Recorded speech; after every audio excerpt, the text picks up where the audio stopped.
AEW President Tony Khan has once again hit out on social media against WWE, this time criticizing John Cena and The Undertaker's appearances on NXT this week with all due respect. Details on what he said in his post today on social media. Ari Emanuel, the TKO CEO, has blamed TKO's executive chairman Vince McMahon as being partially responsible for why TKO's stock price has dropped. Emanuel has also opened up on the possibility of WWE Monday Night Raw moving from Monday nights. He's also spoken about the relationship that TKO and WWE currently has with the Kingdom of Saudi Arabia. Details on why the International Championship keeps changing hands and the ever-evolving plans and changing plans due to injury involving that championship. Karrion Kross reveals he was supposed to work with Bray Wyatt at WrestleMania 39, and Adam Copeland opens up on his current physical condition.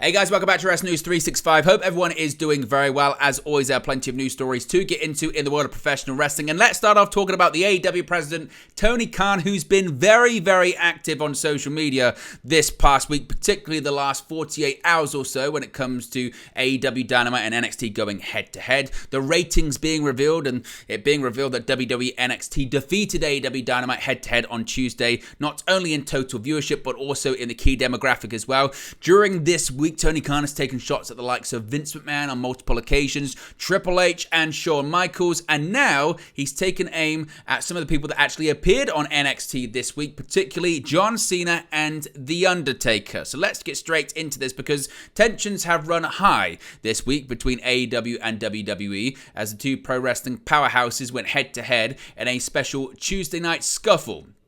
Hours before both shows hit the air, it was reported that Paul Triple H Levesque and Shawn Michaels were looking to send AEW and its president and CEO Tony Khan a message on his birthday by pulling out all the stops and showing that WWE is WWE and AEW is AEW. That was according to the reports.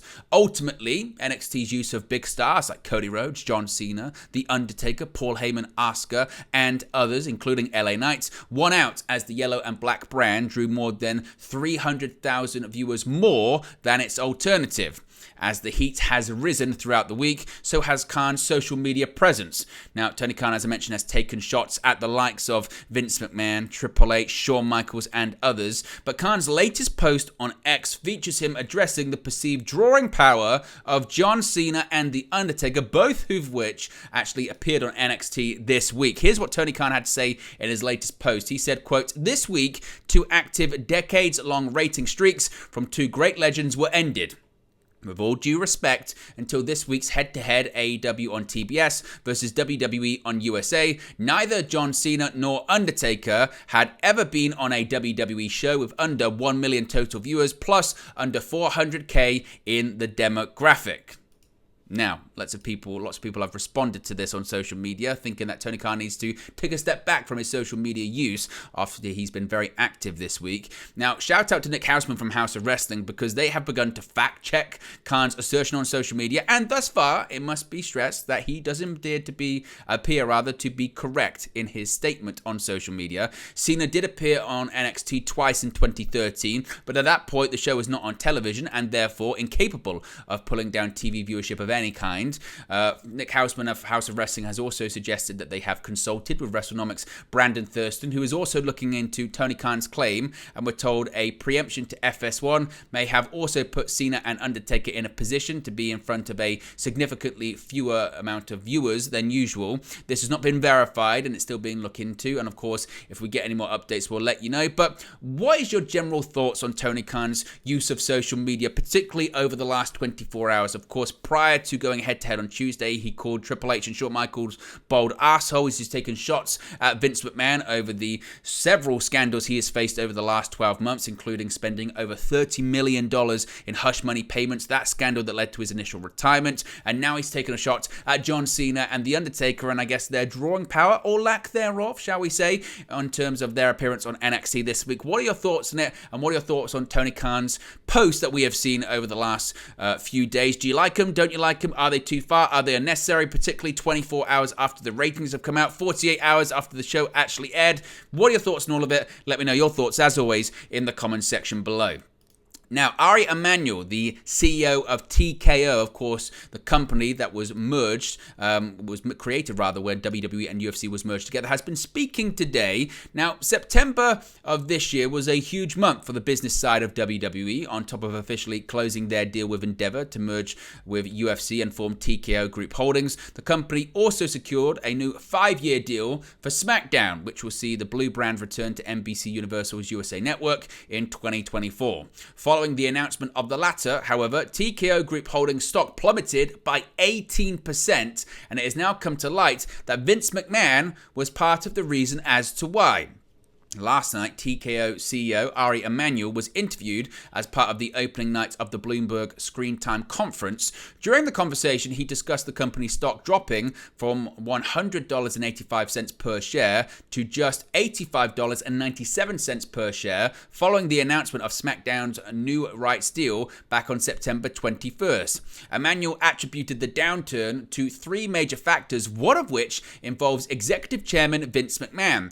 Quote, "So I would say to you, there's plenty of interest with Raw right now," Emanuel stated. "I know people were like, NBC is out of the mix, and that's why it went down. I think there's 3 things that happened. 1, the reason the stock is down is they thought Raw was the best package. I saw a 40% increase, which was in line with expectation, which was good. 2, the PFL situation. And 3, Vince, that being Vince McMahon, in our deal, wanted to be able to put at any point in time his stock. He's 78 years old. He's been working at this for decades and decades. So I think those 3 back-to-back issues, suggesting that McMahon was partially responsible for tanking some of the TKO stock."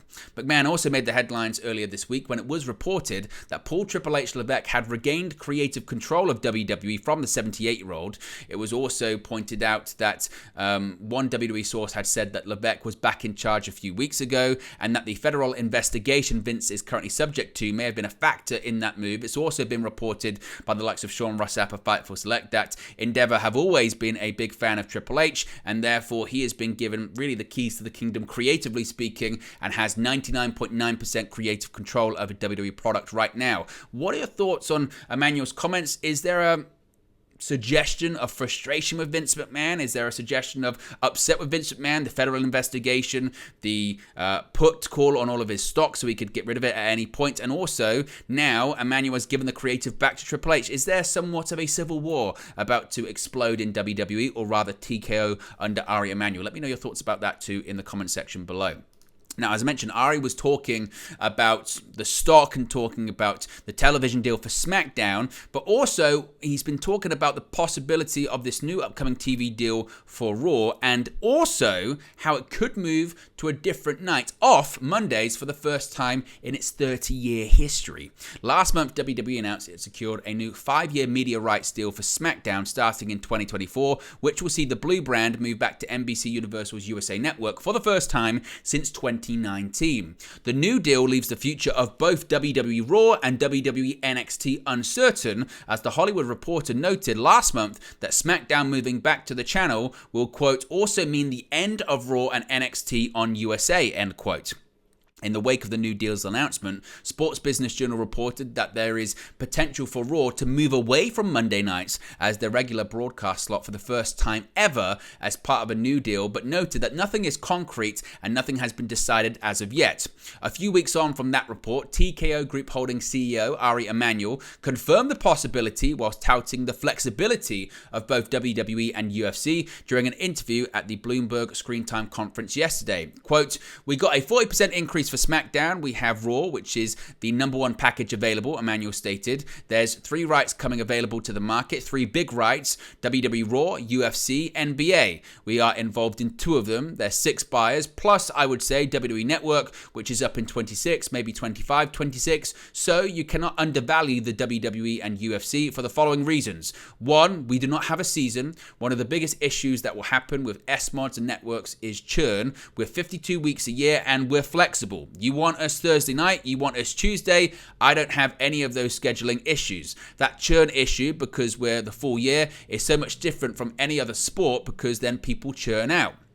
That's one of the issues with sports. Not in a bad way. You sign up for the NFL and then the package is over and then you leave. We do not have that. Our fans are loyal. They stick around and they move." Now, following Emmanuel's comments, insider account on social media WrestleVotes reported that Endeavor as a whole is open to the potential of Raw moving to another night. Quote, regarding the rumors of Raw moving nights, Endeavor is definitely open to it, which they have stated. I can, from a backstage off-camera standpoint, there are tons of people who are at Raw who continue to want to stay Raw to stay on Mondays as is. Time will tell. Horrific grammar in that tweet, it must be stated. Nevertheless, the general sentiment backstage is, according to this report, that people want to have Raw stay on Monday nights, but Endeavor is open to all possibilities. Now, many people were wondering what WWE's relationship was going to be like with the Kingdom of Saudi Arabia now that TKO has been formed and Ari Emanuel is in control of the company, considering that the UFC and obviously Endeavor didn't have the best relationship with the Kingdom of Saudi Arabia previously, but that looks to be changing. Endeavor and TKO CEO Ari Emanuel has opened up about the current working relationship with Saudi Arabia following the merger with WWE. WWE have a multi-year deal with Saudi Arabia that sees them bring regular shows to the kingdom, with that deal still being in effect when the company merged with UFC to create TKO. The next event will take place on November 4 with Crown Jewel featuring Seth Rollins versus Drew McIntyre for the WWE World Heavyweight Championship. Of course, following the murder of reporter Jamal Khashoggi in 2018, Emanuel and Endeavor pulled out of a business relationship with Saudi Arabia. During the Bloomberg Screen Time conference, Emanuel revealed in his current thoughts on the relationship between TKO and Saudi Arabia, saying, quote, I would say I didn't want them at the time. We weren't public in our investor stack, okay? I said it on many podcasts about my feelings about the situation. I didn't say we would never be doing business in Saudi. I just didn't want them in the financial stack of our investors. We distribute their now soccer league through IMG because of WWE. We're in business with them for at least 5 years, 2 events a year. Great. They just bought an event from us from the UFC. Great price. We're doing the event. It will be an unbelievable card. So I just at the time didn't feel comfortable for many reasons, which has been stated. But we're in business with them now, so that's simple. Of course, WWE retweeted a UFC Fight Night announcement that was made this week on October 11. Of course, UFC, as Ari Emanuel mentions, now doing an event in Saudi Arabia. So it would appear that TKO are now open to doing business in Saudi, so this relationship between the WWE and Saudi Arabia could continue. Now, switching gears to AEW, we've seen the International Championship play a game of hot potato recently. The championship picture in AEW has been in disarray a little bit due to injuries. According to Sean Rossap of Fightful Select, Jon Moxley was never originally slated to lose the AEW International Championship to Rey Fénix at the Grand Slam edition of Dynamite, but was sidelined with an injury and an audible was called mid-match during their September bout. However, there were tentative plans within All Elite Wrestling to get the title back on Jon Moxley for the October 10 episode of Dynamite this past Tuesday. Unfortunately, the day of the show, Jon Moxley was not cleared and was replaced by Orange Cassidy. Cassidy would go on to win the International Championship. Although he wasn't considered for it in the days or weeks prior, Fightful have learned that likely whoever would have been booked against Rey Fénix likely would have won the title. Why were they so desperate to get the title off Rey Fénix? Well, first of all, he was never scheduled to win it in the first place, and according to sources close to him, Fénix is facing visa issues that will have him out of action on AEW television. Now, Fightful state they aren't sure the length, but the decision was made to move the international title that was never set to be on him in the first place, hence why Orange Cassidy is the brand new AEW International Champion. Now, let's switch gears here and talk about Karrion Kross. He's actually revealed some interesting details regarding the late Bray Wyatt. Wyatt, of course, passed away unexpectedly earlier this year in August. He had been off television for 6 months due to an illness, with him seemingly on course to face off with Bobby Lashley at WrestleMania 39. We did see the beginning stages of a feud between the two on WWE TV before Wyatt was removed from TV. However, another WWE star has now said he was also supposed to do something with Wyatt at this year's WrestleMania event. Speaking to Chris Van Vliet, Karrion Kross discussed his relationship with Bray Wyatt, Wyndham Rotunda, and how they spoke on and off going back to Kross's days on the Independents. He said, quote, Wyndham and I were talking on and off for a long time. When I was an extra in WWE, he would always talk backstage. It'd never be about wrestling. It'd be about horror movies or tattoos or music. We weren't friends, but he was very warm to me. And I think it was about 2018 or 2019, he reached out to me like, we need to dance. And I was like, all right. I was blown away that somebody that I look up to as a performer is talking talking to me. Indie Killer Cross, who hasn't made a name yet or drawn any money.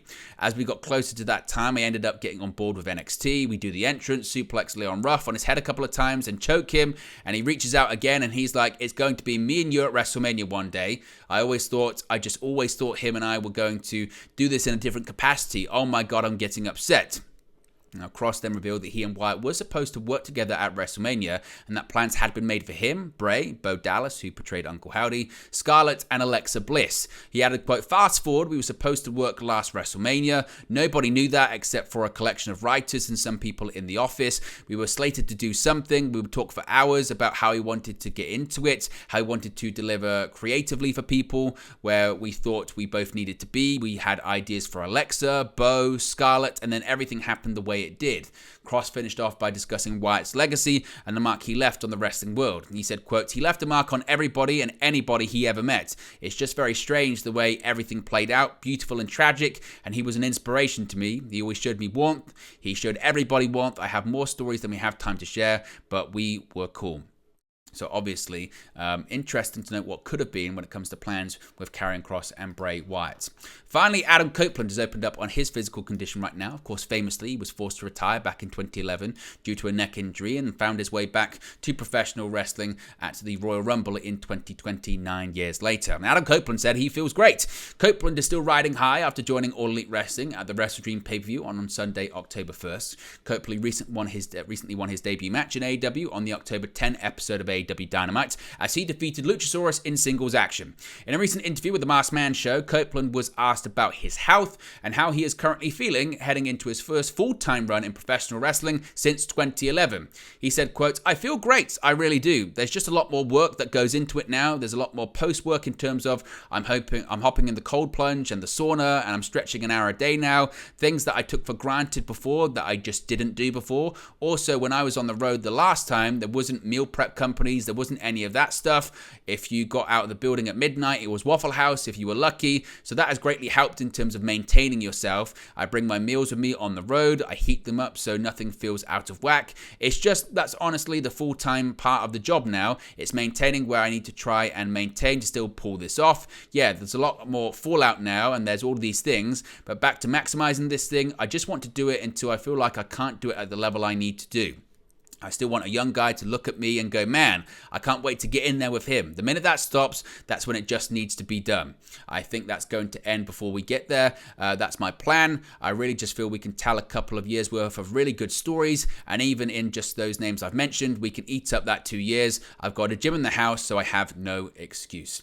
But there you go, guys. This latest pro wrestling news for you. Be sure to smash a like on the like button. Be sure to subscribe bottom right hand corner. As always, let me know your thoughts in the comment section below, and I'll speak to you again very, very soon. Hey guys, thank you for watching, listening, streaming, or however you come across this video today. Be sure to click on the video on the right there to watch our next video, or click the bottom there to subscribe, or the bottom right hand corner. Thank you very much, and I'll speak to you again very soon.